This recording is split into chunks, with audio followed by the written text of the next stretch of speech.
बिस्मिल्लाहिर्रहमानिर्रहीम।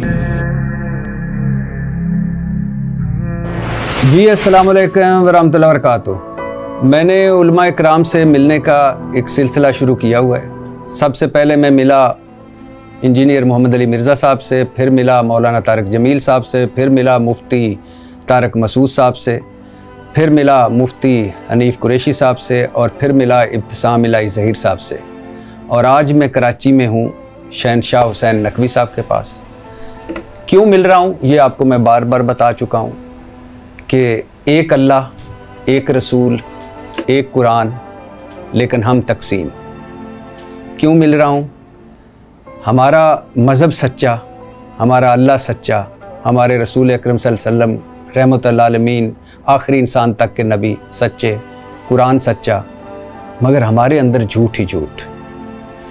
क्यों मिल रहा हूँ? इसलिए मिल रहा हूँ कि हम जिन्हें एक होना चाहिए था वो फ़िरक़ों में बटे हुए हैं। तकसीम दर तकसीम है। क्यों तकसीम दर तकसीम? क्यों वहाबी, सुन्नी, देवबंदी, शिया, ये हमारे जो एक दूसरे के साथ क्यों नहीं इकट्ठे बैठते?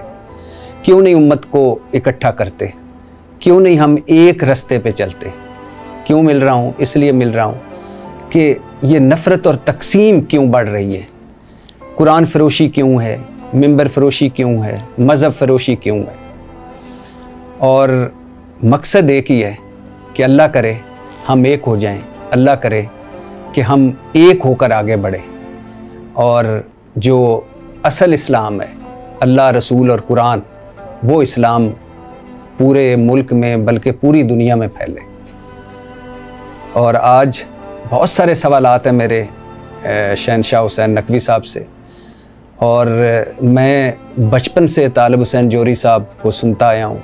बहुत सारे शिया उलमा को सुना है, कमाल के लोग हैं। और फिर अहले बैत हमारे सर आँखों पर, और फिर मोहब्बत अहले बैत, उसके बग़ैर दीन मुकम्मल नहीं होता। लेकिन बहुत सारे सवालात हैं इस हवाले से, और आज वही सवाल मैं करूँगा शहनशाह हुसैन नकवी साहब से। सर, सबसे पहले बहुत शुक्रिया, आपने वक्त दिया, और बहुत सारे सवालात हैं, बहुत कुछ मेरी ख्वाहिश है कि जो शिया मसलक है इसके हवाले से बहुत सारे गलत फहमियाँ हैं, बहुत सारी चीज़ें हैं, बहुत सारे लोगों को पता ही नहीं है। तो वो आज मैं आपसे पूछूंगा, और सवालात हो सकता है तल्ख हों, मगर उसके पीछे मकसद यही है कि अल्लाह करे हम कोई शिया सुन्नी ना रहे, कोई वहाबी देवबंदी ना रहे, कोई बरेलवी, कोई कुछ ना रहे, हम सब एक होकर चले।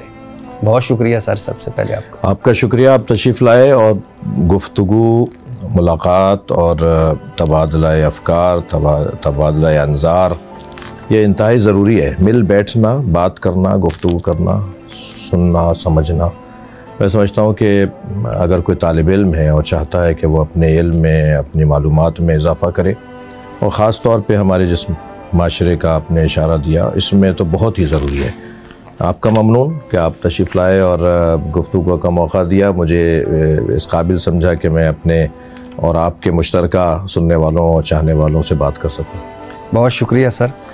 मेरा पहला सवाल है कि ये शिया मसलक या शिया फ़िरका कब वजूद में आया? बिस्मिल्लाहिर्रहमानिर्रहीम। शिया मसलक की बुनियाद रसूलुल्लाह सल्लल्लाहु अलैहि वसल्लम ने डाली कि जब आपने इरशाद फरमाया, या अली अंता व शियतों का हुमुल फ़ाइज़ून। 80 हदीसें मैंने उलमाए अहले सुन्नत की किताबों से जमा की थीं, और अब तो बहुत बड़ी तादाद में उलमाए अहले सुन्नत ने इस मौजू पर काम किया है, किताबें लिख डाली हैं। ख़ास तौर पे अभी पिछले दिनों जो पिंडी इस्लामाबाद के एक बुज़ुर्ग आलिम दीन ने किताब लिखी है कि अहले सुन्नत हदीसों की किताबों में, अहादीस कुतुब अहले सुन्नत में, कुतुब अहादीस अहले सुन्नत में शिया रुआत, शिया रावी, जो नबी मुकर्रम से रिवायत लेते हैं, सरकार दो जहाँ से हदीस सुनते हैं और वो फिर उसको नक़ल करते हैं। और जिस हदीस का रावी शिया है और वो नबी से सुन रहा है, तो इसका मतलब है कि ये लफ्ज़ शिया, उसकी शनाख्त, उसका उन्वान, उसकी पहचान बेहैसियत शिया वो रसूलुल्लाह के ज़माने से थी जी, और मौला अली के ज़माने से थी। तो मेरा ही नहीं बल्कि हमारे तालीमात का ये दावा है कि शिया उन्वान जो है वो नबी के ज़माने से है। सरकार ने फरमाया या अली अंता व शियतुका हुम जीरानी फिल जन्ना। मैं अब ये हदीसें पढ़ रहा हूँ आपके सामने, ये कुतुब अहले सुन्नत में लिखी हुई हैं। वो और बात है कि मुफ्ती शामज़ई साहब ने अक़ीदा ज़ुहूर इमाम महदी के हवाले से किताब लिखी है। किताब का नाम ही अक़ीदा ज़ुहूर महदी है। उसमें वो लिखते हैं कि इस अक़ीदे को सिर्फ शिया हज़रात ही नहीं बल्कि अहले सुन्नत भी इमाम महदी का अक़ीदा रखते हैं। और फिर उसमें उन्होंने रुवात का जिक्र किया और जरह तादील किया रावियों के ऊपर, और उसके बाद उन्होंने फरमाया कि इसमें बाज़ रावी शिया हैं जिन्होंने इस अक़ीदे को नबी से नकल किया है।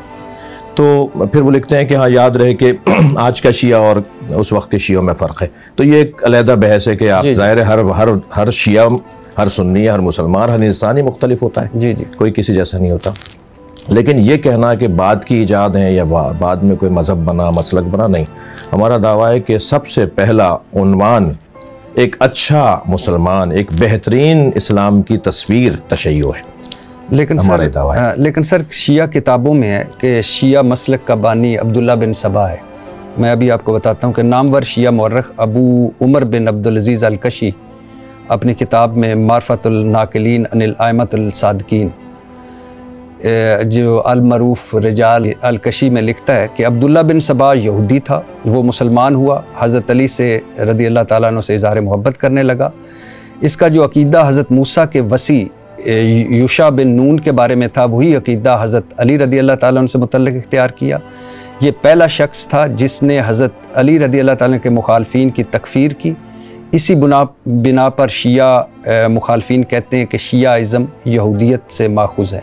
जी, हम इसकी तरदीद करते हैं, इस रिवायत की हम तरदीद करते हैं, इस दावे की तरदीद करते हैं। उसकी वजह यह है कि ये अगर आप अहादीस की किताबों में इख्तलाफी अहादीस या नवादिर अहादीस या मजऊल हदीस या जाली और मौजू अहादीस का सिलसिला शुरू करेंगे तो कोई भी मसलक बचा हुआ नहीं है कि जिसके अंदर कमज़ोर चीज़ें पाई जाती हैं। ये आपका है सर? जी, हमारा है। आप हमें बिहारुन नवार का भी हवाला दे सकते हैं, मगर मैं तो आपको अपनी उन किताबों की तरफ तवज्जो दिलाऊंगा जिसमें अब्दुल्ला इब्न सबाह को इमाम अली अलैहिस्सलाम ने जलाने का हुक्म दिया, जिंदा जलाने। जी, मैं अगर नामवर जो शिया मौरख है, शिया जय्यद आलम है, इल्मुल कलाम के माहिर और फ़लसफ़ी हैं, अबुल कासिम हुसैन बिन रू नौबख्ती अपनी किताब फ़िरका अल शिया में लिखते हैं कि अब्दुल्ला बिन सबा हज़रत अबू बकर, हज़रत उमर रदी अल्लाह ताला अन्हु, हज़रत अबू बकर रदी अल्लाह ताला, हज़रत उस्मान रदी अल्लाह ताला, दीगर सहाबा पर तान और तशरीह का आगाज़ करने वालों में से था।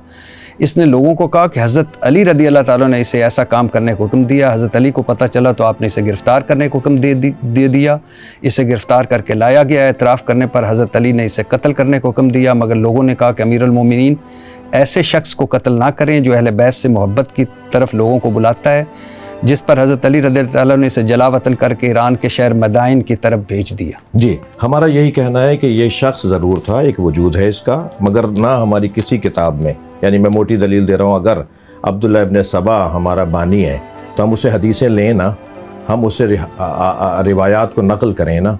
हमारी किसी मोतबर ख़ास तौर पर अक़ाइद की किताबों में और अहकाम की फ़िक़्ह की किताबों में अब्दुल्ला इब्न सबा से कोई रिवायत नहीं ली जाती। नौबख्ती के मुताबिक ये यहूदी था और इस्लाम कबूल करके अली रदी अल्लाह ताला का मुतक़िद हो गया, और ये पहला शख्स था जिसने हज़रत अली की इमामत व वलायत की फ़र्जियत और आपके दुश्मनों से बरायत का अक़ीदे का प्रचार किया। ये दावा है ना, देखें ये दावा है इनका। नौबख्ती आपका बहुत नहीं, बड़ा। हमारा एक आलिम तो दावा नहीं करेगा, हमारा एक आलिम तो हमारा मज़हब बयान नहीं करेगा। जमहूर हमेशा बयान करते हैं, अक्सरियत उलमा किसी मज़हब के मसलक के उस मज़हब और उस मसलक की नुमाइंदगी करते हैं। एक बात। दूसरी बात यह कि एक आलिम ने नहीं, मैं तो अभी अगर आप इस तरह से गुफ्तगू करेंगे तो तहरीफ़ कुरान की आप मेरे यहाँ ले आएंगे रिवायात के, आपके यहाँ मुहद्दिस नूरी ने कायल हुए हैं कि कुरान में तहरीफ़ है। जी। ठीक है, तो मैं 4 हवाले आपको दे दूँगा कि अहले सुन्नत के उलमा ने भी तहरीफ़ की गुफ्तगू की है। हज़रत सहाबा इकराम में बाज़ शख्सियात कुरान की बाज़ आयात के जो है वो ज़्यादा होने और कम होने के दावेदार हैं। ऐसा नहीं होता। असल में ये होता है कि इस वक्त फ़र्ज़ करें कि आलम तशय्यो, आज के आलम तशय्यो, आप इस वक्त आलम तशय्यो क्या अब्दुल्ला इब्न सबा को ऑन करता है?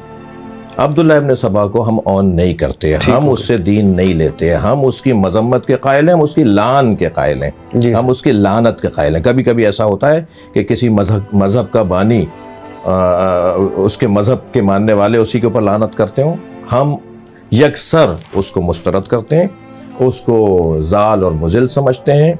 आइम्मा अहले बैत ने उसकी मजम्मत की है। मौला अली का जो आपने वाक़या सुनाया, उसके अलावा भी आइम्मा अहले बैत ने, इमाम अली नक़ी अलैहिस्सलाम से, इमाम जाफ़र सादिक़ अलैहिस्सलाम से रिवायात हैं।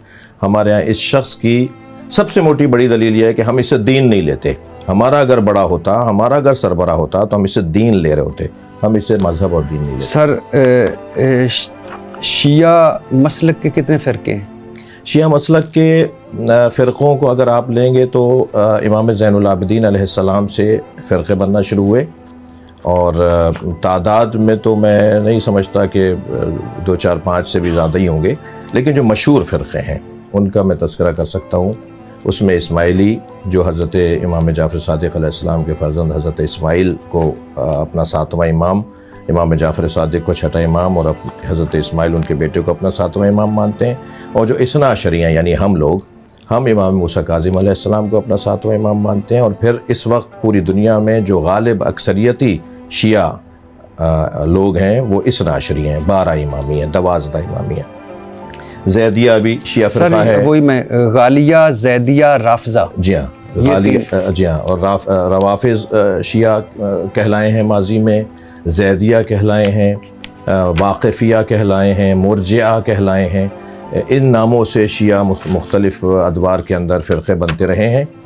मगर इस वक्त जो गालिब अक्सरियती शिया शनाख्त रखने वाले लोग हैं वो इस्नाशरी हैं, जिनकी तादाद गैर इस्नाशरियों से 90% ज़्यादा है। यानी आप शिया जो मौला अली को पहला इमाम मानते हैं, पहला खलीफा बिला फ़सल मानते हैं, और वो खिलाफत के हवाले से एक जो हमारी यहाँ की एक ख़ास बहस है उसका उन्वान रखते हैं, वो जो पहला इमाम मौला अली को मानते हैं और इमाम जाफ़र सादिक़ अलैहिस्सलाम तक मुश्तरक हैं। फिर इमाम जाफ़र सादिक़ के ज़माने में और इमाम मूसा काज़िम के ज़माने में, फिर इमाम अली रज़ा अलैहिस्सलाम के ज़माने में शिया मुख्तलिफ़ फ़िरक़ों में तक़सीम होते चले गए। और इस वक्त भी तकरीबन 400 साल से, तकरीबन 400 साल से जो अक्सरियत बड़ी तादाद शियों की है वो इस्नाशरियों की है। अच्छा सर, शिया, जब मैं नहजुल बलागा पढ़ रहा था और आपकी किताबें पढ़ रहा था कि जहाँ शिया, हज़रत अली रज़ी अल्लाह ताला अन्हु ने शिया की बहुत तारीफ़ की, अपने शिया के बहुत सराहा। वहाँ नहजुल बलागा में कई खुतबात जिसमें हज़रत अली रज़ी ताला अन्हु शिया पर गरजे बरसे मज़म्मत की। इमाम मूसा काज़िम ने कहा है कि अगर मैं अपने शिया को आज़माऊँ तो साबित हो जाए कि ज़बानी जमा खर्च के सिवा इनके पास कुछ नहीं। अगर मैं इनका इम्तिहान लूँ तो साबित हो जाए कि ये सब मुर्तद हैं। और हज़रत हसन रज़ी अल्लाह ताला अन्हु, अगर मैं हज़रत मुआविया के ख़िलाफ़ सफ़ अरा हो जाता तो ये शिया गद्दार बनकर मुझे अपने हाथों से हज़रत मुआविया के सुपुर्द कर देते। चुनांचे मैंने समझा कि बाइज़्ज़त तौर पर मुआविया रज़ी अल्लाह अन्हु सुलह कर लेना कैद की हालत में मरने से बेहतर है। देखिए और यानी ये है फ़ज़ल बिन हसन बिन फ़ज़ल तबरसी, और पहली जो मैंने मिसाल दी वो किताबतुर रोज़ा मिनल काफ़ी से है। बिल्कुल सही है। शियों की तारीफ़ भी आई है आइम्मा अहले बैत की ज़बान पे, और ये हज़रत हसन वाली ठीक है रज़ी अल्लाह ताला। जी, ये रिवायात बिल्कुल सही हैं जिसमें मज़म्मत आई है, और ये ऐसी ही मज़म्मत है जैसे किसी भी मुसलमान के लिए आप कर सकते हैं जो ज़बानी मुसलमान है, जो शनाख्ती कार्ड का मुसलमान है, जो किरदार का मुसलमान नहीं है। क्या इस उन्वान से कि जो शराइत, जो सिफ़ात, जो मकाम, जो मयार एक मुसलमान का होना चाहिए, कितने हैं इस वक्त दुनिया में मुसलमान, कितने इस वक्त दुनिया में शिया, कितने इस वक्त दुनिया में जो शिया सिफ़ात पे उतरते हों, कितने इस वक्त दुनिया में जो सुन्नी सिफ़ात पर पूरा उतरते हैं, तो शायद उंगलियों पर गिनने से ज़्यादा नहीं होंगे जो उस कमाल के, उस मयार के लोग होने चाहिए जो अहले बैत अपने शियों को चाहते थे।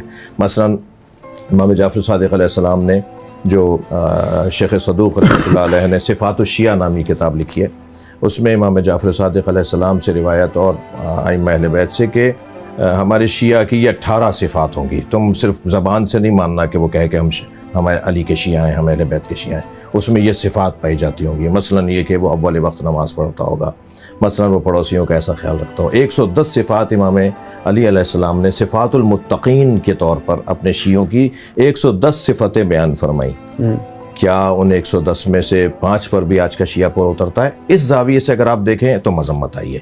वो मजम्मत इस माना में नहीं है, वो मजम्मत ये कि जैसा हम चाहते हैं अपने चाहने वालों को, जैसा होना चाहिए हमारा चाहने वाला, इस माना में मजम्मत। लेकिन सर ये बड़ा सख्त है कि हज़रत हसन रदी अल्लाह ताला अन्हु का कि अगर मैं हज़रत मुआविया रदी अल्लाह ताला के खिलाफ सफ़े आरा हो जाता तो ये शिया गद्दार बनकर मुझे अपने हाथों से हज़रत मुआविया रदी अल्लाह ताला अन्हु के सुपुर्द कर देते। चुनांचे मैंने समझा कि बाइज़्ज़त तौर पर मुआविया रदी अल्लाह ताला अन्हु सुलह कर लेना कैद की हालत में मरने से बेहतर है। ये तो आप एक तारीख़ी बात की तरफ इशारा कर रहे हैं ना कि ऐसा क्यों हुआ था, क्योंकि ख़रीदे गए लोग, क्योंकि डराया गया लोगों को, क्योंकि उनको लालचें दी गई। ख़ुद इमाम हसन अलैहिस्सलाम को जहर देने वाली एक खातून है जो आपके घर की, आपकी ज़ौजा है जी, उसको लालच दी गई थी कि यजीद से तुम्हारी शादी करेंगे, तुम जहर दे दो। उसके बाद जो मोहम्मद इब्न अशस ने ला के वो जहर दिया, शाम से जहर आया, पूरी एक दास्तान है। ऐसा जब माहौल हो जाए और लोगों को, यानी घर में जब इमाम तन्हा हो तो शिया अगर साथ नहीं दे रहे थे और वो बिक रहे थे और वो मिसाल के तौर पे डर रहे थे और वो खौफ का शिकार हो रहे थे, तो ये तो बहुत बड़ी आजमाइश है। मैं और आप भी अगर उस दौर में होते, पता नहीं किस खेमे में होते, बहुत मुश्किल दौर था। जी। तो ऐसे दौर में लोगों का साथ छोड़ के चले जाना या तन्हा कर देना और फिर साजिशों का शिकार होकर यहाँ तक बात आ जाना कि इमाम इस तरफ इशारा फरमाएं कि अगर मैं ऐसा नहीं करूँ तो ये ऐसा करेंगे मेरे साथ, तो ये तो एक तारीख़ी हक़ाइक़ है जिनका इनकार नहीं है। सर एक मेरा सवाल है और मेरे ज़हन में अक्सर आता है कि जो कुछ आज आप लोग कर रहे हैं, क्या यही आइमा अहले बैत की तालीमात है? आसान लफ्ज़ों में अगर मैं कहूँ कि जो कुछ आप कर रहे हैं, अहले बैत और इमाम खुश होंगे सब देखकर, मिसाल के तौर पर ये मातम, ये सीना कुबी, ये जंजीर जनी, ये ताज़िए, ये जुलजना, ये जनाजे, कोई कोयलों पर चल रहा है, कोई ख़ुद को लहूलुहान कर रहा है। देखिए, बाज़ चीज़ें तो मैं मानूँगा इस बात को कि बाज़ चीज़ें तौहीन मज़हब का सबब हैं, बाज़ अंदाज और बाज़ तौर तरीक़े। मसलन यही कि कोई सुई घुसा ली अपने वजूद में, कोई पेट में कोई चीज़ घुसा ली, कोई इस टाइप की हरकत के जिससे मजाक बने, कोई हरकतें करना कुछ इस तरह की, जो बाज़ ममालिक से भी तस्वीरें आ रही होती हैं, हमारे मुल्क के अंदर भी बाज़ चीज़ें नज़र आ रही होती हैं। तो लेकिन जहाँ तक मातम की बात है, रोने की बात है, गिरिए की बात है, इस पर हमारे पास दलाइल मौजूद हैं और आइम्मा अहले बैत ने हमें इस काम पर लगाया है। यानी इमाम रिज़ा अलैहिस्सलाम से हमारे पास गिरिए की अहादीस, इमाम जाफ़र सादिक़ से, इमाम ज़ैनुल आबिदीन अलैहिस्सलाम जो चौथे इमाम इस्ना अशरी और तमाम शियों के हैं। मैंने अर्ज़ किया कि छठे इमाम तक तो सारे शिया मुश्तरक हैं, बाद में फिर छठे इमाम के बाद इख्तलाफात शुरू हुए और फ़िरक़े बने। लेकिन गिरिया, मातम और अज़ादारी, काले कपड़े पहनना, रोना, करबला और इमाम हुसैन को याद करके। सर काले कपड़ों से याद आया कि मल्ला याजुरुल फ़क़िया जी, ये आपकी बड़ी किताब है, उसमें काले कपड़े पहन के नमाज पढ़ना मकरूह है। नहीं, इस किताब में है कि काला लिबास फ़िरौन का लिबास है। जी ठीक है, खाने काबा के पर्दे को क्या करेंगे आप? नहीं, ख़वातीन के काले चादर को क्या करेंगे? नहीं, इसकी मुराद कुछ और है। अच्छा, मैं अर्ज़ कर रहा हूँ जी, इससे मुराद कुछ और है। काले कपड़े जो आदत बना ले अपने, काले कपड़े जो अपना मिजाज बना ले, अपना लिबास, क्योंकि नबी मुकर्रम का लिबास सल्लल्लाहु अलैहि वसल्लम का जो लिबास है वो सफ़ेद लिबास है, मौला अली अलैहिस्सलाम का जो लिबास है वो सफ़ेद लिबास है, इमाम जाफ़र सादिक़ अलैहिस्सलाम का हरा लिबास है। तो आइम्मा अहले बैत ने भी, असहाब आइम्मा अहले बैत ने भी अपने लिबास के कलरों को, रंगों को तब्दील किया है। लेकिन अगर कोई शख्स ये तय कर ले कि मुझे इससे हटकर कोई और रंग नहीं पहनना, और वो रंग भी जो है वो मुशाबे हो बाज़ आदात और अतवार के साथ, और जिस ज़माने के लोगों में ये, मसलन बनी उमैया का लिबास हो गया था काले कपड़े पहनना, बनी अब्बास का लिबास हो गया था काले कपड़े पहनना। एक दौर आया कि सादात जो थे वो सिर्फ सब्ज़ अमामा पहनते थे, फिर एक दौर आया कि सादात काला अमामा पहनने लगे और शनाख्त हो गई कि जो काला पगड़ी बांधे हुए, अमामा बांधे हुए, वो सैयद है। तो ये दौर बदलता रहा है रंग और कलर्स को पहनने के हवाले से। लेकिन अगर कोई शख्स इन सारी चीज़ों को हटाकर कहे नहीं सिर्फ मैं यही लिबास पहनूंगा और हर हाल में यही पहनूंगा, उसकी मजम्मत में काले कपड़े और काला लिबास उसकी मजम्मत में आया है। ख़ास तौर पे नमाज की हालत में मकरूह करार दिया गया। मगर ये हुक्म कुल्ली है। हुक्म कुल्ली क्या है कि काले कपड़े पहनना नमाज की हालत में आम तौर पे पहनना, रोज़ाना पहनना, हमेशा पहनना और सिर्फ इस लिबास को अपनाना यह मकरूह है। लेकिन हुक्म कुल्ली पर एक हुक्म ख़ास आएगा, एक हाकिम हुक्म आएगा, और वो ये कि ये लिबास इस्तिआरा है गम और सोग का। इसके ज़रिए से लोग पहचान लेते हैं कि इस वक्त ये गम में है। तो जो ख़ास अय्याम होते हैं जैसे मुहर्रम है, सफ़र है या कोई शहादत की तारीख़ है, उसमें अगर कोई लिबास वो पहनता है और वो इस वजह से अपना लिबास अपना रहा है, काला लिबास, कि वो ये ज़ाहिर करे और ये साबित करे कि मैं गम में हूँ, तो वो एक हुक्म ख़ास आ जाएगा उसके लिए। क्योंकि इमाम ज़ैनुल आबिदीन अलैहिस्सलाम ने काला मामा बांधना शुरू किया और काला लिबास पहनना शुरू किया। फिर आइम्मा अहले बैत ने अय्याम अज़ाम में, ख़ास तौर पे मुहर्रम और सफ़र में काला लिबास पहनना शुरू किया, उसको अलामत बनाई कि हम सोग में। इजअलूहा सौदा हत्ता यालम अन्नास नहनु फ़ी अज़ाय औलाद ज़हरा, ये अहादीस के जुमले हैं कि ये काले कपड़े कर दो, ये काले पर्दे आवीज़ा कर दो, ताकि लोग, ख़ास तौर पे जब जनाब ज़ैनब शाम से रिहा होकर आप सलामुल्लाह अलैहा जब आप मदीने वापस जा रही थी अपने शहर, और अहले बैत का काफ़िला जब आज़ाद हुआ, सीरी से बाहर आया, तो बीबी ने देखा जो महमिलें हैं उनके ऊपर रंग बिरंगे कपड़े लगे हुए। हज़रत ने फरमाया कि इजअलूहा सौदा, इन्हें काले कपड़ों में तब्दील करवाओ, ताकि जहाँ जहाँ से सवारियाँ गुजरें लोग समझ जाएं कि औलाद ज़हरा के अज़ादार जा रहे हैं। तो ये फिर बाद में, यानी ये अहादीस जो हैं, ये अहादीस का ज़माना कोई और है, फिर एक अलामत बनाई गई, और जिन्होंने बनाई है वो पेशवा हैं, वो रहनुमा हैं, वो मोतबर लोग हैं, पढ़े लिखे लोग हैं, शख्सियात हैं, अपने ज़माने के सबसे बड़े आलिम होते थे, जिन लोगों ने फिर इन निशानियों को करार दिया। अच्छा सर, एक तासुर है कि पाकिस्तान में शिया जो हैं ये ईरान की प्रॉक्सी हैं, ईरान का फ्रंट डेस्क है, क्या ये सही? बिल्कुल गलत तासुर है। ईरान से हमारी सकाफ़ती बहुत कुछ मिलते हैं, कोई माने न माने, कोई इसको सऊदी अरब और ईरान के झगड़े की जद में लाकर मुनकिर हो जाए, वो एक अलहदा बात है, लेकिन ईरान के साथ हमारी बहुत सी सकाफ़ती निकात हैं जो मुश्तरका हैं। मसलन फ़ारसी, अभी आप कि शायद आपको याद ना हो लेकिन मुझे याद है, और कुछ और पीछे चले जाएँ तो हमारे बुज़ुर्ग स्कूलों में फ़ारसी लाजमी थी, इस मुल्क में फ़ारसी पढ़ाई जाती थी। अल्लामा इक़बाल के 15,000 अशार में 9,000 अशार फ़ारसी में, गालिब फ़ारसी में कह रहे हैं, सौदा फ़ारसी में कह रहे हैं, अनीस दबीर फ़ारसी में कह रहे हैं। ये ख़ित्ता क्योंकि बल्कि हम इस ख़ित्ते पे माजी में हुमायूं के ज़माने में, अल्तमिश के ज़माने में ईरानी फ़ौजों ने आके तो यहाँ मुसलमानों को मजबूत किया, जो जंगें होती थी, तो उस ज़रिए से जो यहाँ पर हिजरत हुई ईरानियों की, और पुराने ईरानी जो यहाँ रह रहे हैं, या ख़ास तौर पे सादात जो यहाँ हिजरत करके आए, वो ईरान वाया ईरान हिजरत करके आए।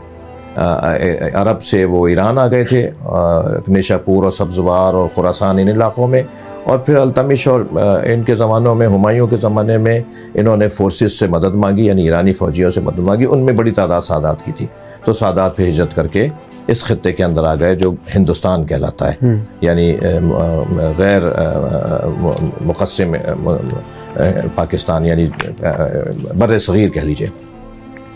तो यहाँ एक तो ये पस मंज़र जहन में रहे कि हमारी तो सकाफ़त के अंदर हमारे, आप लफ्ज़ बोलते हैं तनख्वाह, आप 85 मैंने एक दफ़ा एक ऐसे 85 अल्फाज हैं जो हमारी उर्दू में फ़ारसी के अल्फाज हैं जो वहाँ भी बोले जाते हैं, यहाँ भी बोले। हमारी सकाफ़तें एक है, हमारा रहन सहन एक है, हमारे यहाँ अक़ीदतों, मसलन जितने भी अहले सुन्नत के बड़े मोतबर नारे, इमाम बुखारी हों या इमाम मुस्लिम हों, एक बड़ी तादाद में ईरानी है भाई वो, यानी शियों से पहले शियों को एतराज़ करना चाहिए गैर शियों से पर, कि भाई आपके तो सारे बड़े ईरानी हैं। सर अब सही मुस्लिम की बात सही बुखारी की आ गई, तो आप सही मुस्लिम, सही बुखारी, जामिया तिरमिज़ी, सुनन अबी दाऊद, सुनन निसाई, सुनन इब्न माजा, मतलब सियाह सित्ता को मानते हैं? बिल्कुल मानते हैं, इल्मी ज़ख़ीरा है।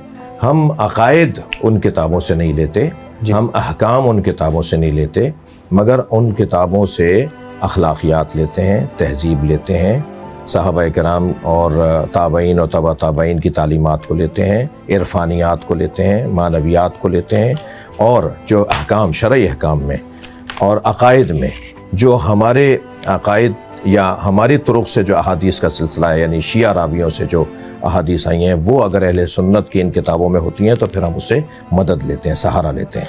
हमारे यहाँ पढ़ाई जाती हैं, हमारे यहाँ उसका मुतालिया होता है, मेरी अपनी लाइब्रेरी में मौजूद है, हम उसका एहतराम करते हैं। उनमें क्योंकि चंद रावी ऐसे हैं इन किताबों में जो अहले बैत के कातिल रहे हैं, जिन्होंने अहले बैत को अज़ियतें पहुँचाई हैं, तो हमारे यहाँ कायदा कानून है कि हम उससे दीन ही नहीं लेंगे जो अहले बैत का दुश्मन है।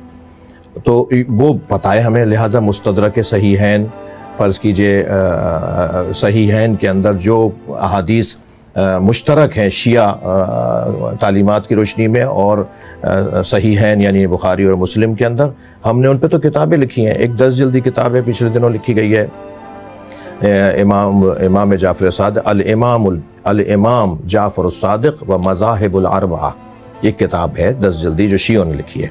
इमाम जाफ़र सादिक़ और 4 मज़ाहिब अरबा यानी अहले सुन्नत के 4, मालिकी, हम्बली, शाफ़ई, ये चारों और इमाम जाफ़र सादिक़, इनके जो मुश्तरकात हैं उनके ऊपर काम हुआ है। और शायद अहले सुन्नत से ज़्यादा अहले सुन्नत की किताबें जो हमारे यहाँ मुश्तरकात हैं, जो हमारे उनके मुश्तरकात हैं, उनमें अहले सुन्नत मदारिस और मराकिज़ इल्मी से ज़्यादा शिया मरकज़ों ने काम किया। अच्छा सर, अभी ईरान की बात हो रही थी। पहला मुल्क था ईरान जिसने पाकिस्तान को तस्लीम किया। ईरान और हमारे ताल्लुकात अच्छे रहे। हमने भी अब्दुल मालिक रेगी हो वो हवाले किया, सफारतकारी में हमने उनकी मदद की एक अरसे तक। और लेकिन अब कभी आपने सोचा है कि ईरान के किरदार के हवाले से कैसा लगता है कि हिज़्बुल्लाह के पीछे ईरान, हौसियों के पीछे ईरान, इराक़ में ईरान, शाम में ईरान, यमन लबनान में ईरान, मतलब इस खित्ते में अगर अनरेस्ट इसको कहें, कत्लो गारत ना भी कहें, अनरेस्ट कहें, तो इसमें ईरान का किरदार, क्या ये सही पॉलिसी है? बिल्कुल 100% पॉलिसी सही है। आप ऐसी एक लिस्ट बनाइए, अमेरिका किस किस के पीछे है, इसराइल किस किस के पीछे है, हिंदुस्तान किस किस के पीछे है। आप फिर तय कर लेंगे खुद ही कि ईरान मजलूमों के पीछे है या जालिमों के पीछे है। जितने भी आपने अभी नाम लिए हैं वो सारे मजलूम हैं, उनकी ज़मीनों पर कब्जे हुए हैं, उनके बच्चों को मारा जा रहा है, उनके साथ ज़्यादती हो रही है, उनके लोगों को उनके वतन से निकाला जा रहा है। ईरान मजलूमों के पीछे है। और क्योंकि मौला अली अलैहिस्सलाम का जो वसीयत है उसमें जो अहम तरीन जुमला है हज़रत का, हज़रत ने अपने दोनों शहज़ादों से इमाम हसन इमाम हुसैन अलैहिस्सलाम से फरमाया, कूना लिज़्ज़ालिम ख़स्मा वलिल मज़लूम होना, ऐ मेरे हसन हुसैन, मैं तुम दोनों को उसी को व जमिया वल्दी व आहली व मन बलगा किताबी, मैं तुम दोनों को, अपने अहल व अयाल को, अपने मुताल्लिक़ीन को, और जिस तक ये मेरी बात पहुँचे यानी हम तक, मैं तुम सबको वसीयत करता हूँ कि हमेशा जालिम से नफ़रत करना और मज़लूम से प्यार करना। ईरान का बेहैसियत एक मुमलिकत अहले बैत, यानी जिनके यहाँ फ़िक़्ह, जिनका आइन जो है वो फ़िक़्ह अहले बैत के मुताबिक है, फ़िक़्ह जाफ़रिया के मुताबिक है, उन्हें ये एज़ाज़ हासिल है और इस पर हमें फ़ख्र करना चाहिए। अगर कोई मुझसे कहता है आप ईरानी वो है, भाई अल्हम्दुलिल्लाह मैं इसराइली एजेंट नहीं हूँ, अल्हम्दुलिल्लाह मैं अमरीकी एजेंट नहीं हूँ। अगर ये साबित भी हो जाए, जिसका मैं इनकार करता हूँ, मैं तो फ़ारसी भी उर्दू लहजे में बोलता हूँ ताकि ये साबित हो कि मैं पाकिस्तानी हूँ। लेकिन अगर कोई ये कहता है कि माशाल्लाह पाकिस्तानी है, पाकिस्तानी है, फ़ख्र है, पाकिस्तानी प्यारे हैं सर, बहुत शुक्रिया। तो लेकिन अगर कोई कहता है जी आप ईरानी एजेंट है, तो भाई तुम बताओ तुम इसराइली हो या तुम तो अमरीकी और इसराइली एजेंट होने से तो बेहतर है कि ईरानी एजेंट बन जाओ सर। यानी मेरी मुराद ये थी कि ईरान के जितने भी आपने फरमाया कि इन ममालिक के अंदर हमें तो इनका शुक्रिया अदा करना चाहिए कि हमारे दौर में हमने अपनी आँखों से इस दौर में ऐसा मुल्क भी देखा जो आपने तो सिर्फ वो ममालिक नाम ले दिया ना कि जो इस तरफ के, आप कश्मीर की हिमायत सबसे ज़्यादा ईरानी करते हैं। हत्ता इन्होंने कई मरतबा हिंदुस्तान से मुआहदे रद्द कर दिए क्योंकि कश्मीर के हुकूक ज़ाया हो रहा था। जहाँ जहाँ अफ़गानिस्तान, ताज्जुब होता है, अफसोस होता है, मौजूदा अफ़गानिस्तान भी जो अभी पिछले दिनों जो वहाँ तब्दीलियाँ आई और उससे पहले जो अफ़गानिस्तान में जो कुछ हुआ, उसमें सबसे ज़्यादा ना कहूँ लेकिन एक बड़ी इमदाद ईरानियों की रही है, एक बहैसियत मज़लूम, मजबूर, गरीब मुल्क होने के नाते।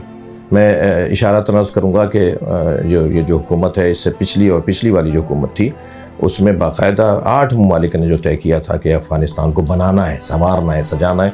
आप ये वाली बातें तो मुझसे ज़्यादा जानते हैं, मेरे इशारों से ज़्यादा असल तक पहुँच जाएंगे। उसमें बाज़ सूबे तकसीम हुए थे कि 2 पाकिस्तान ले ले, 2 फलां मुल्क ले। ईरान ने भी इसी तरह अफ़गानिस्तान को बनाने के लिए अफ़गानिस्तान के चंद सूबों को लिया था कि हम वहाँ के रोड रास्ते बनाएंगे, हम वहाँ स्कूल कॉलेज बनाएंगे, वहाँ हम हॉस्पिटल्स बनाएंगे। तो ईरान का ये अमल जो है हमें तो फ़ख्र होता है इसलिए। जी ठीक है, लेकिन क्या वजह है सर कि बलूचिस्तान की बदअमनी के पीछे ईरान का किरदार मिलता है? मुल्ला मंसूर ईरान से बलूचिस्तान में दाखिल होता मारा जाता है। कलभूषण यादेव जो मुबारक हुसैन पटेल बनकर ईरान से पाकिस्तान आता है, ईरानी आर्मी चीफ धमकियां देता है पाकिस्तान को। गवादर के मुकाबले में ईरान भारत के साथ चाबहार बंदरगाह के मिलकर चलाता है, यानी भारत से दोस्ती और पाकिस्तान से दुश्मनी। क्या वजह है, ये टर्न कैसे हुआ? जो चीज़ें सही नहीं है वो सही नहीं है, और यही शायद एक बेहतरीन सबूत भी हो कि मैं पाकिस्तानी हूँ। पाकिस्तान के मफाद के ख़िलाफ़ ईरान हो सऊदी अरब हो, अफ़गानिस्तान हो, हिंदुस्तान हो, कोई भी, या चाइना हो, जो पाकिस्तान की सरहदों को गैर महफूज करेगा, जो पाकिस्तानियों को किसी मुश्किल में डालेगा, हम उसके साथ नहीं खड़े। अच्छा सर, इससे आगे कि मैं आगे जाऊं, मुझे याद आ गया कि हसनुल्लाह यारी से आप लोगों का क्या इख्तलाफ है? हसन अल्लाह यारी एक यूट्यूबर हैं, एक मुनाजिर हैं, मुनाजरे करते हैं वो अपने टीवी चैनल पे, जो उनका यूट्यूब चैनल है। उनसे हमारा इख्तलाफ मोटा सा ये है कि वो न सिर्फ सुन्नी शिया में झगड़ा डलवा रहे हैं, बल्कि शिया में भी झगड़ा डलवा रहे हैं। यानी उनकी कभी कोई क्लिप आप देखेंगे कि वो शिया मसाइल को उभार कर और शिद्दत उसमें डालकर और ज़बान और लहजा इतना तोंद और तुर्श अपनाते हैं जिससे दूरियां हो जाती हैं, जिससे नफ़रतें हो सकती हैं, जिससे लड़ाइयाँ हो सकती हैं। तो कोई भी हो, देखें, हर शख्स को अपना मौक़िफ़ बयान करने का हक़ है, वो उसको बोलना चाहिए, बताना चाहिए, क्या मालूमात है उसके पास वो देना चाहिए, लेकिन ज़बान अच्छी हो, लहजा अच्छा हो। लहजे की ख़राबी पर तो कुरान कहता है इज़ा ख़ातबहुमुल जाहिलून क़ालू सलामा, जब आपसे कोई जाहिलाना अंदाज से बात करे, बेअदबी और बदतमीज़ी से बात करे, तो उसको सलाम कह के गुजर जाओ, उससे बात ही नहीं करो। तो जहाँ लहजा ख़राब होगा, जहाँ अबे तबे और तू तलाक शुरू हो जाएगी, जहाँ बेअदबियाँ शुरू हो जाएंगी, वहाँ तो ज़ाहिर गुफ्तगू नहीं होगी। अच्छा सर, एक अरसे तक अल्लाह का शुक्र है अब नहीं है, और अल्लाह ना करे आइंदा भी हो, शिया सुन्नी झगड़े हुए, हज़ारों लोग इसमें जान से गए, बहसीयत पाकिस्तानी, बहसीयत शिया आलम, कभी सोचा है कि इसका रोज़े क़यामत जवाब देना पड़ेगा? बिल्कुल ऐसे ही है। मैं तो आपकी बात में तायद और इजाफ़ा करूँगा और उस बात को बाला करूँगा कि सबसे ज़्यादा तकलीफ़ तो इस मसले पर शियों ने उठाई ना, यानी हमने जनाजे सबसे ज़्यादा उठाए। आप मकदार के मुताबिक देखिएगा, रेशो निकाल के बात करेंगे तो फिर सबसे ज़्यादा जनाजे हमने उठाए। मसलन जब अगर हम इस मुल्क में 20 से 25% हैं, तो 20 से 25% के मकदार में आप देखें तो इंजीनियर सबसे ज़्यादा, बेहैसियत मज़हब किसके मारे गए, डॉक्टर किसके मारे गए, अफसरान किसके मारे गए, मस्जिदों में, मंबरगाहों में धमाका किस मसलक के हुआ, इसका नुकसान तो सबसे ज़्यादा हमें हुआ। लिहाजा जिसे इसका नुकसान होगा वो कैसे तायद करेगा इसकी? सबसे ज़्यादा इत्तेहाद बैनुल मुस्लिमीन की बात तो एक शिया आलिम करता है, सबसे ज़्यादा तो इत्तेहाद बैनुल मुस्लिमीन के हवाले से कुर्बानियाँ तो एक शिया आलिम देता है। यानी मैं उन सिपाहियों में से एक हूँ, मुझे इस पर फ़ख्र है कि मैं अपने ज़ाकिरीन से भी, अपने हत्ता उलमा जो बहुत ज़्यादा पढ़े लिखे नहीं होते मगर एक इब्तदाई, एक सतही तालीम जिनकी इल्म दीन की होती है, क्योंकि जो मोतबर और बुजुर्ग पढ़े लिखी शख्सियात हैं वो कभी ऐसा नहीं करेंगे और नहीं करते। लेकिन एक बड़ी तादाद है जो गैर ज़िम्मेदाराना गुफ्तगू करती है, एक तादाद है जो गैर ज़िम्मेदाराना गुफ्तगू करती है। उनसे हम मुलाकातें करते हैं, उनसे मिलते हैं, खुदा वास्ते ये ना बोलो, ये तुमने क्या कह दिया, इसके कहने से ये नुकसान हो जाएगा, ऐसे नहीं कहते। एक ये हमारा अंदाज़ होता है इस माहौल को बेहतर करने में, इन हालात को कंट्रोल करने में। दूसरा अंदाज़ ये होता है कि मैं अल्हम्दुलिल्लाह उन मुबल्लिगीन में से हूँ जो मौलाना तारिक जमील के घर चल के जाऊँगा, जो किसी भी मौलाना मुफ्ती तकी उस्मानी साहब के घर चल के जाऊँगा, जाता हूँ, गया हूँ।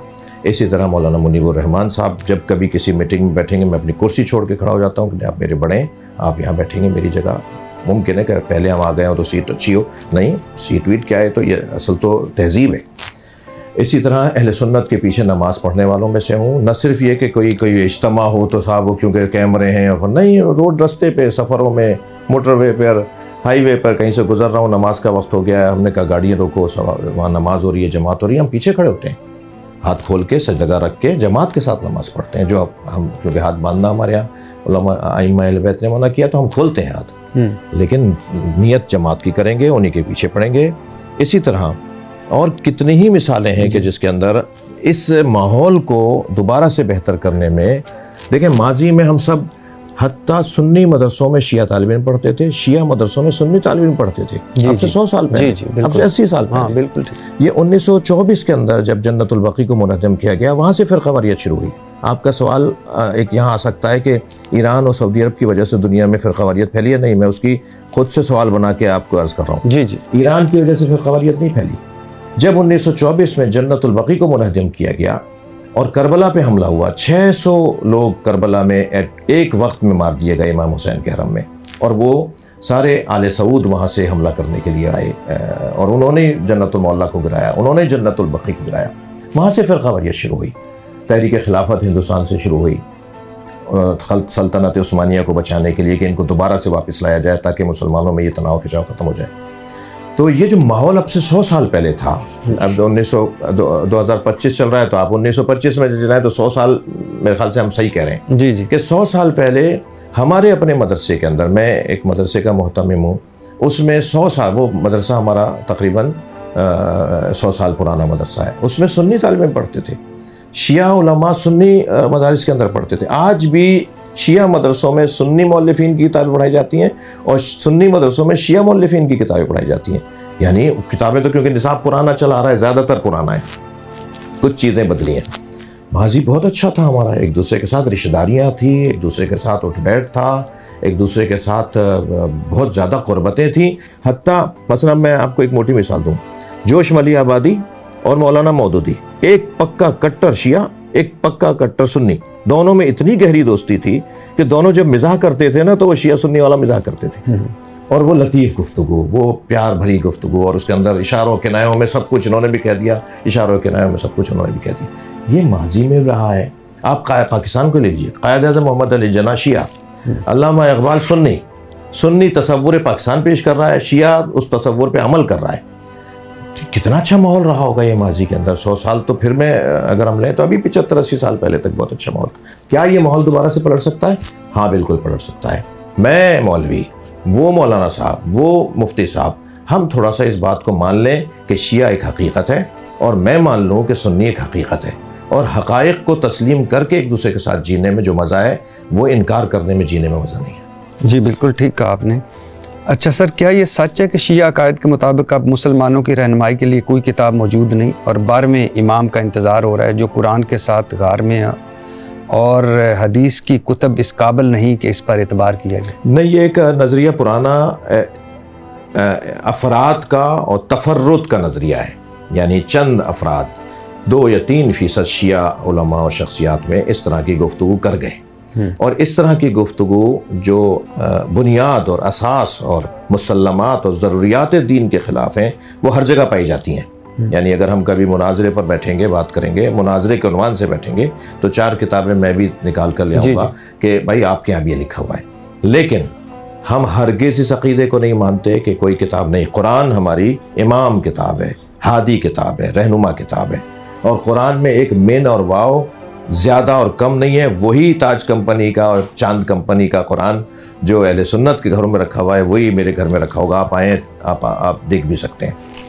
वही शिया मस्जिदों में रखा है, वही सुन्नी मस्जिदों में रखा है। कुरान हमारा एक मिन और वाव भी कम और ज़्यादा नहीं है, वही कुरान है 30 पारों का कुरान। ये बिल्कुल गलत है कि कोई अब हिदायत के लिए नहीं है। नहीं, हमारे यहाँ इमाम हसन अस्करी अलैहिस्सलाम से, क्योंकि देखें नबी ने फरमाया मेरे 12 जानशीन होंगे, हमारे अलावा तो सब बंद गली में खड़े हैं, 12 पूरे तो करके दिखाओ।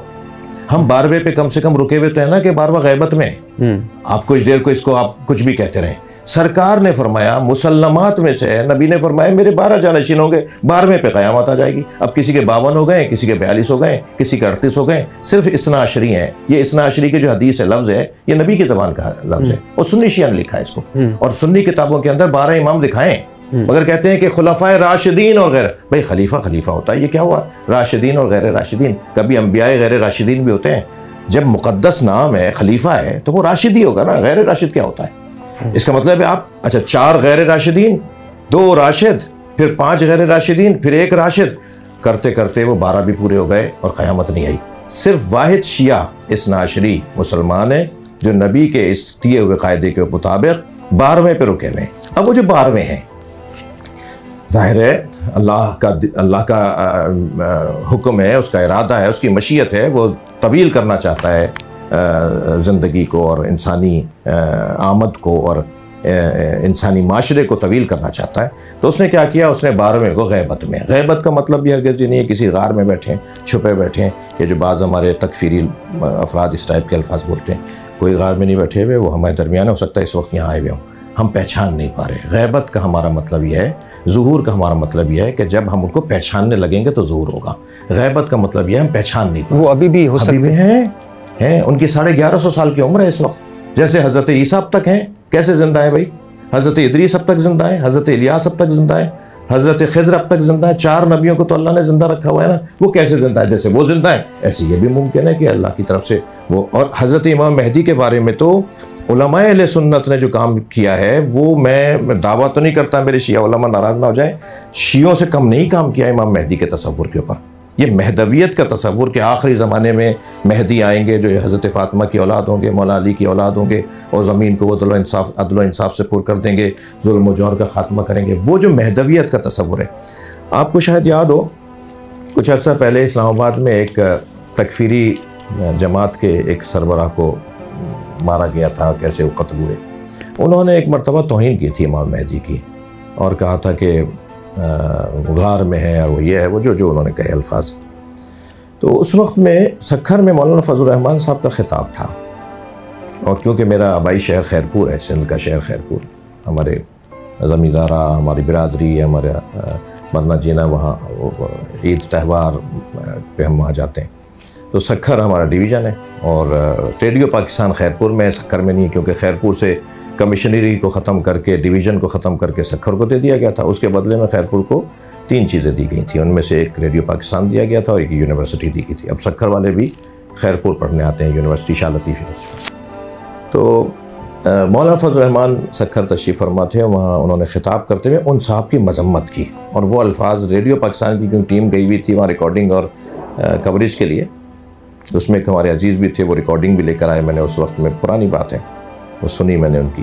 मौलाना ने फरमाया कि ये क्या किया है आपने, क्यों आप इस तरह के बयान देते हैं? क्या मालूम कि वो इमाम मेहदी जिन्हें शिया मानते हैं वो वही हों जिन्हें हम मानते हैं, और कल को क्या जवाब दोगे फिर अल्लाह रसूल को कि तुम उस इमाम मेहदी के ख़िलाफ़ बोल रहे हो जो वही इमाम मेहदी थे जो शियों के इमाम मेहदी थे। क्योंकि हमारे यहाँ मुसल्लमात इस्लाम में से है महदवियत का तसव्वुर, यानी अहले सुन्नत किया। तो इमाम मेहदी को गैबत में अल्लाह ने रखना था, आखिरी दौर को इतना तवील करना था जो आजमाइशों का दौर है, ये हमारा दौर। तो इमाम हसन अस्करी अलैहिस्सलाम ने फरमाया, अम्मल हवादिसुल वाक़िया, जब वाक़यात और हादसात और मसाइल तुम्हें सामने आए तो फिर क्या करो ऐसे अय्याम में कि जब हम तुम्हें मिलने से मयसर ना हो, यानी हम मयसर ना हो, तो फिर तुम पर वाजिब है फलिल अवाम अन युक़ल्लिदू, उन लोगों की तक़लीद करें कि जो 4 सिफ़ात के हामिल हैं, जो फ़ुक़हाए इमामिया में से हों, साइलन लिनफ़्सिही हों, मुखालिफ़न लिहवा हों, मुतियन लिअम्र मौला हों, मुहाफ़िज़न लिदीनिही हों, इनके जिनके अंदर ये 4 सिफ़ात, जिस फ़क़ीह में ये 4 सिफ़ात पाई जाती हों, दुनिया परस्त ना हो, कुर्सी की उसे लालच ना हो, दीन का मुहाफ़िज़ हो, अपने मौला का मुती और फर्माबरदार हो, यानी अल्लाह रसूल और अहले बैत का फर्माबरदार हो, ऐसी शख्सियत के लिए अवाम पर वाजिब है कि उसकी तक़लीद करें। तो इन अय्याम में हम फ़ुक़हा की तरफ रुजू करते हैं और उनसे फ़तवा मांगते हैं, उनसे हम दीन समझते हैं, और वो तालीमात अहले बैत की रोशनी में, तालीमात कुरान और हदीस रसूल सल्लल्लाहु अलैहि वसल्लम की रोशनी में वो फतवा इनायत करते हैं। जी तो, सर। तो हाँ। ये दौर हमारा हिदायत से खाली नहीं है। इस दौर के अंदर हम गैबत के अय्याम में फ़ुक़हा इमामिया से दीन समझते हैं और दीन लेते हैं। सर ये भी मैंने बहुत सारी आपकी किताबों में देखा, पढ़ा, पिछले कई दिनों से मैं आपकी किताबें पढ़ रहा हूँ आपके पास आने से पहले। और क्या ये सच है कि इमाम मेहदी हाज़िर होकर जब आएंगे, ज़ाहिर होंगे, ज़हूर पज़ीर होंगे, तो वो कुछ सहाबा को, मैं नाम नहीं लेता, सहाबा को कब्रों से निकाल कर हद लगाएंगे? देखिए, कुछ चीज़ें, जैसे मैंने आपको पहले भी अर्ज़ किया कि कुछ किताबों में चीज़ें हैं। जी सर। ठीक है, और मगर मैं इससे पहले चाहूँगा कि वो जो कुरान लेकर आएंगे ना, वो बहुत बड़ी एक तोहमत है, उसको मैं ठीक कर दूँ। जी जी। कि इमाम मेहदी जब आएंगे तो कुरान लेकर आएंगे। कुरान यही है, वो कुरान लेकर नहीं आएंगे, वो तफसीर कुरान लेकर आएंगे जो मौला अली ने लिखी थी। सुन्नी शिया किताबों में है। मैंने तो एक टीवी चैनल पे जब एक अहले सुन्नत किताब दिखा दी अपने, और बाय द वे ये जो अभी जिसको आप रद्द कर रहे हैं, ये आपके शिया मुअर्रिखीन ने खुद लिखा हुआ है? नहीं, वो लिखा हुआ है मगर वो समझे नहीं बात को, वो समझे कि कुरान लेकर आएंगे। वो अब देखे ना, शिया मुअर्रिखीन नहीं समझे। यकीनन जो गलत समझेगा तो गलत कुछ जगह, तो हम उसके ऊपर दीन, तो अपना मजहब कुर्बान तो नहीं करेंगे किसी एक फर्द के, गलत समझे वो। जी जी। आप ये देखें कि पहले क्या होता था, एराब नहीं लगाए जाते थे, पहले नुक्ते नहीं लगाए जाते थे, और नुक्ते ना मसलन सबअतो खमसतो सबईन खमसतो तिसईन बगैर नुक्तों के लिखे एक जैसा लगेगा, 75 95 मसलन। तो मसलन लिखा जा रहा है कि ये तफसीर कुरान है। अब अगर फ़र्ज़ करें वहाँ तफसीर का लफ्ज़ हट गया और ये कुरान है जो इमाम मेहदी के पास है वो जो लेकर आएंगे, नहीं, कुरान नहीं है। तावील व तंजील, शान नुज़ूल, हज़र और सफ़र की आयात, कुरान की जो बुतून कुरान है उनको जो नबी मुकर्रम ने मौला अली अलैहिस्सलाम को तालीम दी, मौला ने वो खिलाफत के 6 महीने जो घर में रहे, जो सब ने लिखा है कि हज़रत घर से बाहर नहीं निकले और जब कोई आपको लेने आता था तो आप कहते थे कि मैंने अपने सर पे चादर डाली हुई है और अहद किया हुआ है कि मैं उस वक्त तक घर से बाहर नहीं निकलूँगा जब तक मैं कुरान की तफसीर को जमा नहीं कर लूँ। तो आपने वो एक बोरी की सूरत में, यानी एक बड़े गट्ठड़ की सूरत में वो कागज़ और वो जिन चीज़ों पे भी हज़रत ने लिखा था वो हज़रत अबू बकर के सामने लेकर आए और फरमाया कि ये वो तफसीर है जो मुझे रसूलुल्लाह ने लिखवाई है, इसको आप आम कर दें। तो हज़रत ने उसको पसंद नहीं फरमाया और वो माहौल ऐसा था कि हज़रत से वो चीज़ ली नहीं गई। और फिर वो इमाम हसन मुज्तबा अलैहिस्सलाम, फिर वो इमाम हुसैन तक, और फिर इस तरह इमाम अहले बैत से होते होते अब वो इमाम मेहदी अज्जल्लाहु ताला फरजहु शरीफ की खिदमत में है, उनके पास है, उनके साथ है। जब आप ज़ुहूर फरमाएंगे तो आप कहेंगे कि ये कुरान तो था तुम्हारे पास, ये अहले बैत की और नबी की दीवी तफसीर है जो मैं तुम्हारे पास लेकर आया हूँ। तो वो जो चीज़ हज़रत लेकर आएंगे वो तफसीर कुरान। और ये जो कि इमाम मेहदी आकर सहाबा को कब्रों से निकाल कर हद लगाएंगे, मैंने अर्ज़ किया कि कुछ ऐसी रिवायात हैं कि जिनका मैं इनकार नहीं करूँगा, लेकिन क्या इससे ये मुराद है कि इमाम मेहदी आकर जो मुक़द्दसात अहले सुन्नत हैं, जो मुसल्लमात अहले सुन्नत हैं, जो अहले सुन्नत और आलम इस्लाम के मोहतरम लोग हैं, उनके साथ कोई ऐसा अमल, ऐसा फ़ेल अंजाम देंगे जिससे कोई फ़साद हो जाएगा, कोई हरगिज़ ऐसा नहीं है। अच्छा सर, एक मुझे अभी आप बड़ी खूबसूरत गुफ्तगू की, लेकिन मैं जब देखता हूँ कि अबू लुलु फ़िरोज़, ये अमीरुल मोमिनीन हज़रत उमर फ़ारूक रदी अल्लाह ताला अन्हु का कातिल, ईरान में अलामती मज़ार है, लोग आते हैं, ज़ियारत करते हैं, दुआएं मांगते हैं, चढ़ावे चढ़ाते हैं, मनते मांगते हैं। खबर है नहीं सर, और शिया इसे बाबा शुजाउद्दीन, अभी मैं आगे करता हूँ कि आगे वो बंद कर दिया गया, शिया इसे बाबा शुजाउद्दीन दीन का बहादुर सपूत करार दें। 2010 में मुसलमान उलमा की आलमी तंजीम ने अपील की कि अबू लुलु फ़िरोज़ का मज़ार मस्मार कर दिया जाए, मगर ईरानी हुकूमत ने मानने से इनकार कर दिया। कई शिया उलमा ने तो कहा कि ये अमीरुल मोमिनीन हज़रत अली रज़ी अल्लाह ताला के शियों में से था। अबू लुलु फ़िरोज़ के बारे में देखें, मैंने अपने मजमे में एक बात की थी, हमारे लोग नहीं समझ पाए उसको, मेरे खिलाफ शुरू हो गए। अबू लुलु फ़िरोज़ का हज़रत उमर के साथ जो मामला था वो कोई अहले बैत की मोहब्बत में नहीं था। देखें, कुछ हक़ाइक़ हैं, उसको आप, ये फ़ोरम नहीं है, मैं भी नहीं चाह रहा यहाँ जिक्र करना, कि अहराक़ बाब ज़हरा का वाक़या पेश आया, बीबी ज़हरा के दरवाज़े पे गए मौला अली को लेने के लिए, एक लंबी दास्तान है। तो कुछ हक़ाइक़ हैं जिनका बेसर व पैर नहीं है। शिया की बाज़ बातें, शियों की बाज़ बातें ऐसे ही नहीं है हवा के अंदर, कुछ बातें हुई हैं, कुछ हैं, और किताबों में, अहले सुन्नत की ही किताबों में लिखी हुई हैं, और अहले सुन्नत उलमा आज उसका भरपूर इकरार कर रहे हैं, भरपूर इकरार कर रहे हैं। यानी इस वक्त जो कैफियत है, मैं उसकी तरफ नहीं जाना चाहता क्योंकि मैं चाह नहीं रहा उस तरफ। जी। लेकिन जो अहले बैत के साथ नबी मुकर्रम की रहलत के फ़ौरन बाद जो ख़ुद अहले बैत में भी जो बीबी फ़ातिमा के साथ हुआ, जो मौला अली के साथ हुआ, उनके बच्चों के साथ हुआ, 50 साल क्या दौरानिया होता है। 50 साल की बात तो मुझे कल किसी लगती है, मैं एक 52 साल का हो गया हूँ, मिसाल थोड़े दिन बाद मुझे लगेगा कल किसी बात है। 50 साल तो ऐसे गुजर जाते हैं। 50 साल के बाद पूरा कुनबा काट दिया गया करबला में, नबी का सारा घराना मार दिया गया करबला में। कुछ तो होगा ना पीछे से चलता आ रहा था, ये जो भी था। तो ये वाली बात करना कि साहब ये यकसर हज़रत उमर के साथ अबू लुलु फ़िरोज़ का जो मामला था वो मोहब्बत अहले बैत में नहीं था। ये मैंने एक तफसील से बात की, हमारे लोग नहीं माने इस बात को, नहीं समझे इस बात को। मुग़ीरा इब्न शोबा का वो ग़ुलाम था अबू लुलु फ़िरोज़, मजूसी, वो उनके पैसे नहीं दे रहा था। मुग़ीरा इब्न शोबा उसके उजरत नहीं दे रहा था। वो शिकायत लेके हज़रत उमर के पास आ गए।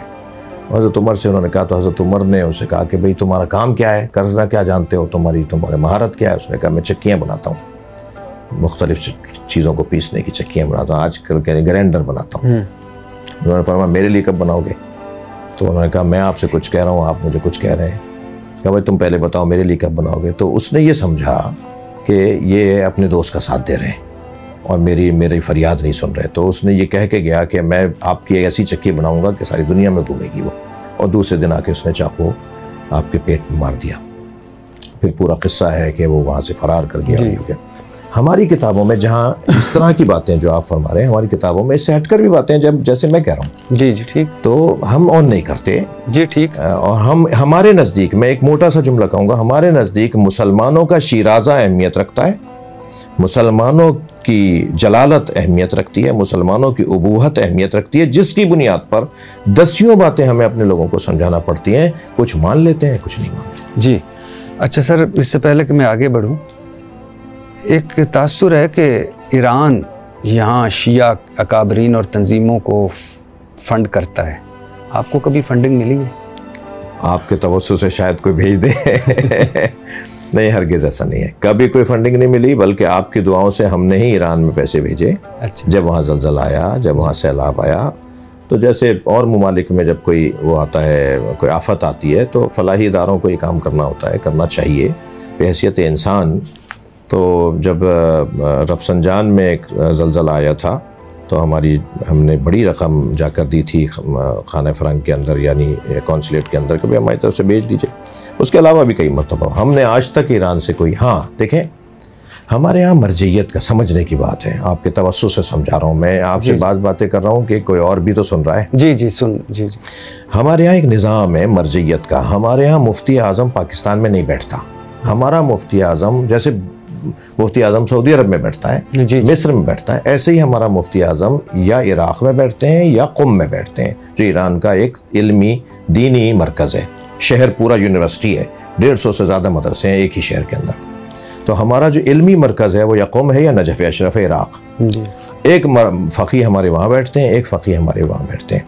हम यहाँ ज़कात और खुम्स की जो हमारी अदायगी होती है वो उनकी इजाज़त के बग़ैर नहीं कर सकते, लिहाजा हम उनको आगाह करते हैं कि भाई हमारे पास ये ज़कात आई है, वहाँ नहीं जाएगी वो ज़कात। फिर वो कहेंगे जी बांट दीजिए पाकिस्तान में। अच्छा, उनके पास भी दरखास्तें गई हुई होती हैं, बक्खर से, सक्खर से, लिया से, खैरपुर से, नवाबशाह से, तो वो कहते हैं जी नवाबशाह में एक हॉस्पिटल बन रहा है, उसको दे दीजिए, मिसाल फ़लाँ जगह ये हो रहा है। तो वो हम अपनी ज़कात और अपना खुम्स जो है पाकिस्तान का ही पाकिस्तान में ही खर्च करते हैं। ठीक है, अब अगर इसको ये तसव्वुर किया जाए कि भाई इजाज़त तो उन्होंने दी थी तो उन्होंने पैसे दिए, नहीं भाई हमारे अपने पैसे थे। नहीं, ये तो बिल्कुल डिफरेंट है। जो फंडिंग मिसाल के तौर पे अपने एजेंडे के लिए, अपने अकाबरीन के लिए, अपनी तंजीमों के लिए, पहले तो मैं इसका तरदीद करूंगा, इनकार करूंगा कि ऐसा नहीं है, और अगर ऐसा है भी, यानी मेरे साथ तो कोई ताल्लुक़ ही नहीं। जी जी। लेकिन अगर किसी शिया शख्सियत के साथ ताल्लुक़ है भी तो हमारे इदारे क्या कर रहे हैं? कंट्रोल क्यों नहीं कर रहे? पकड़ क्यों नहीं रहे? देख क्यों नहीं रहे कि कहाँ से कोई पैसा आ रहा है? जी बिल्कुल ठीक। अच्छा सर, इससे पहले कि मैं आगे जाऊं, यही जो किताब है मल्ला याज़ुरुल फ़क़ी अबी जाफ़र मोहम्मद बिन अली बिन हुसैन कुम्मी की जिल्द अव्वल में अज़ान के बारे में, आपकी जो अज़ान है उसमें है कि ये जो अज़ान में आपका इजाफ़ा है ये इजाफ़ा है, और लानत फरमाइए जिन्होंने ये इजाफ़ा किया। ये उसका मैं एक पेज लेके आया हूँ। ये जी मैं मुतवज्जो हूँ। हाँ जी जी, ये वो पेज है जिसमें है कि असल अज़ान भी इसमें लिखी हुई है, जिसमें ये अली वली अल्लाह और वो बिलफसल खलीफा बिलफसल नहीं है, खिलाफत बिलाफसल का नहीं है। जी, लानत का लफ्ज़ में इसमें मुफव्विज़ा और गालियों ने ऐसा किया है।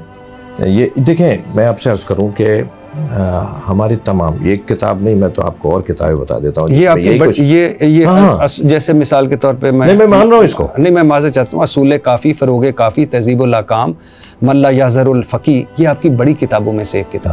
इसके अलावा भी ये बड़ी किताबें जी, उसके अलावा भी जो हमारी और इन किताबों से लिखा गया है, फ़ुक़हा ने इसको लिखा है। देखें, ये अज़ान आपने देखी है? जी मन क़ाला ला इलाहा इल्लल्लाह मुहम्मदुर रसूलुल्लाह सल्लल्लाहु अलैहि वसल्लम, जैसे मैं माज़र चाहता हूँ कि ये है अज़ान, इसमें जो है अल्लाहु अकबर अल्लाहु अकबर अल्लाहु अकबर अल्लाहु अकबर अशहदु अल्ला इलाहा इल्लल्लाह अशहदु अल्ला इलाहा इल्लल्लाह अशहदु अन्ना मुहम्मदुर रसूलुल्लाह अशहदु अन्ना मुहम्मदुर रसूलुल्लाह हय्या अलस सलाह हय्या अलस सलाह हय्या अलल फलाह हय्या अलल फलाह हय्या अलल खैरुल अमल हय्या अलल खैर खैरुल अमल, अल्लाहु अकबर ला इलाहा इल्लल्लाह।